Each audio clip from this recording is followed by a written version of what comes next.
Hello everyone, welcome back to my mini baking zone. तर आजपासून माझे व्हिडिओ मराठीतून येणार आहेत.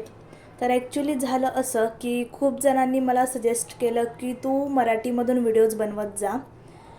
ॲक्च्युली मी ते पहिलं इग्नोर केलं होतं, बट नंतर मी पण विचार केला, एक मराठी मुलगी असून मला पण असं कुठेतरी वाटतं की मी मराठीमधून व्हिडिओज बनवावे.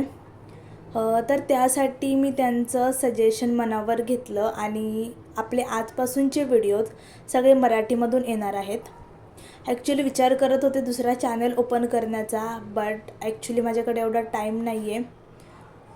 सो मी इथूनच मराठीमधून व्हिडिओज कंटिन्यू करणार आहे आणि पुढे जाऊन मी हिंदीमधून चॅनल ओपन करण्याचा प्रयत्न करीन. पण सध्या तरी आपले व्हिडिओज मराठीमधून येणार आहेत आणि त्याला तुम्ही असेच साथ द्या आणि असंच प्रेम करा, ही माझी विनंती राहील तुम्हाला. आणि हे मराठीमधून माझे व्हिडिओज तुम्हाला कसे वाटतात ते पण मला कमेंट करून नक्की सांगा. तर भेटूया आपल्या दुसऱ्या व्हिडिओमध्ये.